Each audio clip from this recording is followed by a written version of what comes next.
Assalamualaikum warahmatullahi wabarakatuh. Bertemu kembali di dalam slot 30 hari mengenal Al-Quran.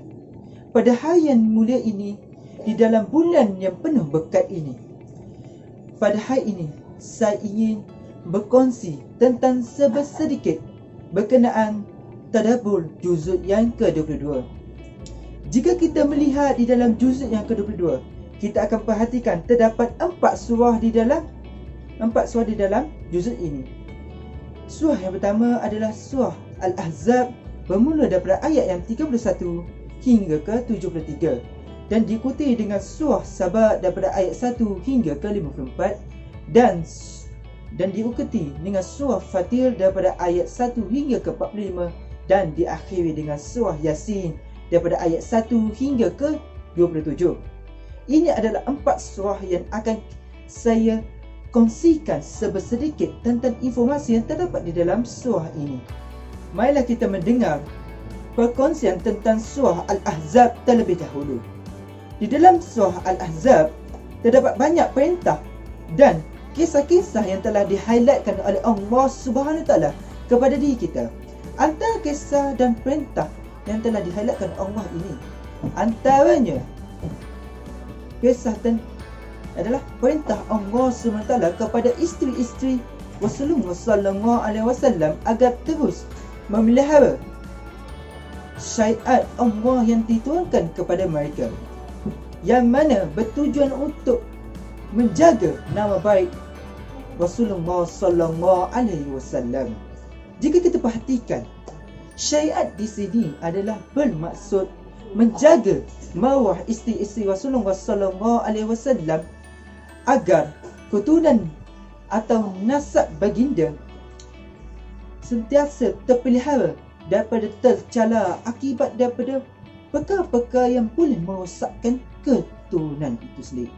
Dan jika kita lihat di akhir surah ini, yang mana Allah Ta'ala tutup surah ini dengan perintah kepada para sahabat agar menjauhi sikap-sikap orang munafik dan sikap-sikap orang kafir, yang mana Allah Ta'ala gambarkan perihal mereka atau sikap mereka di dalam kisah Bani Israel, dengan yang mana mereka telah mereka kufur daripada beriman kepada Rasulnya, iaitu Nabi Musa AS. Ini adalah sedikit tentang perintah-perintah yang telah terdapat di dalam surah Al-Ahzab. Marilah kita mendengar tentang perkongsian surah Saba pula. Surah Saba merupakan surah Makkiyah yang mana diturunkan sebelum hijrah Nabi Muhammad SAW ke kota Madinah. Di dalam surah ini terdapat kisah negeri Saba dan penduduknya. Negeri Saba merupakan sebuah negeri yang terletak berhampiran dengan kota Makkah, yang mana diberikan kemewahan dan kekayaan oleh Allah SWT ke atas negeri ini. Namun apabila beralihnya generasi daripada generasi Nabi Sulaiman dan Malikatus Saba, penduduk Saba ini mula kufur kepada Allah Azza wa Jalla. Lalu Allah Subhanahu Wa Taala telah menghancurkan penduduknya di atas asbab kekufuran mereka. Ini adalah tentang perihal dan kota Saba dan penduduknya.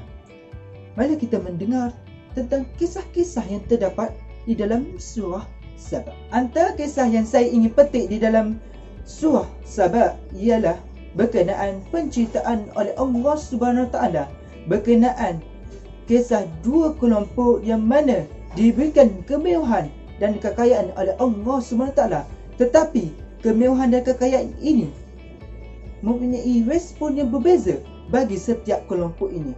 Jika kita lihat pada kelompok yang pertama, kelompok ini ialah kelompok Nabi Daud AS dan Nabi Sulaiman AS, yang mana diberikan kekuasaan, kemewahan dan kekayaan oleh Allah SWT, tetapi itu tidak mampu mengubah mereka menjadi kekufuran. Malah keimanan mereka terus kukuh kepada Allah Subhanahu Wa Taala. Dan jika kita lihat pada kelompok yang kedua, iaitu kelompok penduduk Sabah, yang mana telah diberikan kemewahan dan kekuasaan oleh Allah Subhanahu Wa Taala, namun mereka kufur di atas nikmat yang telah diberikan oleh Allah Subhanahu Wa Taala itu. Ini adalah satu kisah yang saya petik berasaskan pada surah Sabah. Marilah kita mendengar pula tentang perkongsian surah Fatir. Seperti mana surah Sabah, surah Fatir merupakan surah Makkiyah yang mana diturunkan sebelum hijrah Rasulullah SAW ke kota Madinah. Di dalam surah Fatir, pada ayat yang pertama terdapat kalimah yang mana Alhamdulillahil Fatihus samawati wal ard, iaitu kalimah Fatir, yang mana Allah gambarkan maksudnya ialah menciptakan. Dan jika kita lihat pada ayat ini adalah bermaksud segala puji bagi Allah, pencipta langit dan bumi. Pada ayat Fatir itu bermaksud menciptakan. Dan antara kisah yang boleh kita teladani dan ambil pelajaran di dalam surah ini adalah pada ayat yang pertama itu sendiri, yang mana pada ayat pertama ini Allah menggambarkan, Allah terangkan kepada kita bahawa Allah ni menciptakan sesuatu itu dengan unik dan kreatif. Jika kita perhatikan di kutub utara dan di kutub selatan bumi, iaitu kita akan perhatikan terdapat satu fenomena yang cukup mengagumkan mata manusia, iaitu fenomena aurora, yang mana kejadian itu cukup mengagumkan mata manusia yang melihatnya, dan ia tidak pernah memberikan perasaan boring ataupun perasaan tidak teruja kepada manusia yang pertama kali melihatnya. Dan jika kita lihat pesanan ataupun pendapat daripada Al-Biqai, yang mana dia mengatakan bahawa Allah ni menciptakan sesuatu itu dengan unik dan kreatif berasaskan alam akhirat, yang mana sebagai contoh iaitu penciptaan syurga, yang mana di dalamnya kita akan hidup selama-lamanya di dalam itu. Bagaimana bisa kita mampu bosan jika mana penciptaan Allah bagi syurga itu cukup indah, cukup unik dan kreatif sehingga tidak membosankan diri kita walaupun kita berada di sana selama-lamanya. Dan ia juga sama juga jika kita bandingkan dia dengan penciptaan neraka, yang mana Allah jadikan neraka ini, yang Allah jadikan sebagai satu tempat untuk mengazab manusia yang kufur kepada Allah Subhanahu Wa Taala, yang mana yang meninggalkan perintahnya dan melakukan larangannya. Di dalam neraka Allah jadikan sebagai contoh penciptaan kulit kita, yang mana Allah akan menggantikan kulit kita jika mana kulit kita ni rosak akibat daripada terbakar daripada api neraka. Allah akan gantikan dia dengan kulit yang baru, agar kesan rasa sakit itu tidak akan hilang daripada kita yang merasanya di dalam neraka. Ini adalah dua contoh, iaitu di dunia dan di akhirat, dan di dalam berkenaan dengan surah Fatir. Kita telah mendengar perkongsian sedikit tentang 3 surah di dalam juzuk yang ke-22. Marilah kita mendengar perkongsian sedikit tentang juzuk yang terakhir, tentang surah yang terakhir di dalam juzuk ini, iaitu surah Yasin. Surah Yasin merupakan surah Makkiyah yang diturunkan sebelum hijrah Nabi Muhammad SAW ke kota Madinah, seperti mana 3 surah sebelum itu. Surah Yasin juga dianggap sebagai jantung Al-Quran. Antara perkara yang kita boleh perhatikan di dalam surah ini, iaitu pada ayat yang pertama di dalam surah ini, ayat pertama dan ayat kedua di dalam surah ini, yang mana Yasin wal Quranil Hakim, iaitu Yasin demi Al-Quran yang penuh hikmah. Di dalam ayat ini Allah menciptakan tentang Allah ingin mengingatkan kita tentang keagungan Al-Quran itu sendiri, yang mana betapa tingginya kedudukan Al-Quran itu dan bagaimana pentingnya Al-Quran itu di dalam kehidupan manusia sendiri. Dan pada ayat yang ke-93 Allah menerangkan kepada kita tentang 3 jenis arah petunjuk yang boleh sampai kepada manusia, iaitu atas, belakang dan depan. Apa dimaksudkan dengan 3A ini? Jika kita perhatikan, atas adalah simbolik kepada ketinggian wahyu ataupun petunjuk yang datang daripada wahyu. Dan daripada belakang pula, ia adalah merujuk tentang simbolik tentang sejarah ataupun petunjuk yang datang daripada sejarah. Dan apa yang dimaksudkan depan? Dia adalah merujuk sebagai simbolik tentang perkara yang kita boleh nampak, iaitu alam ataupun petunjuk yang datang daripada alam.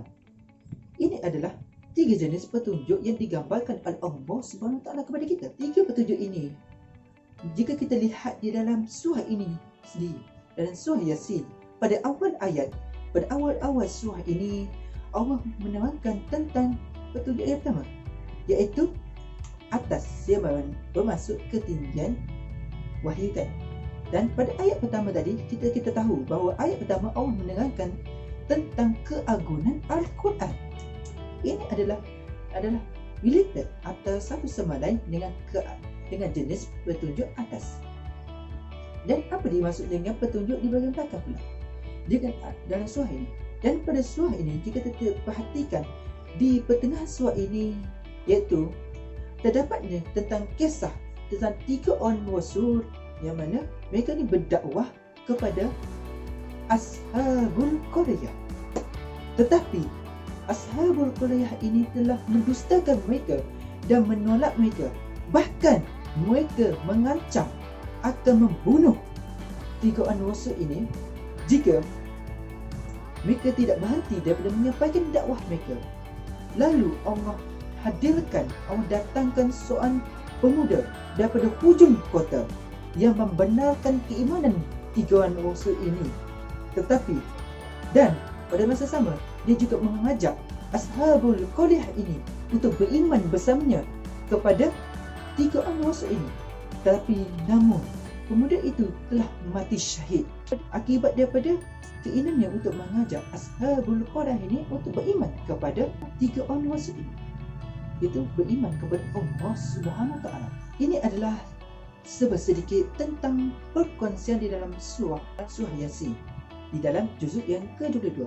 Ini adalah sedikit perkongsian daripada saya. Jadi saya ingin minta maaf jika ada tersalah usul ataupun tersilap kata di dalam perkongsian saya ini.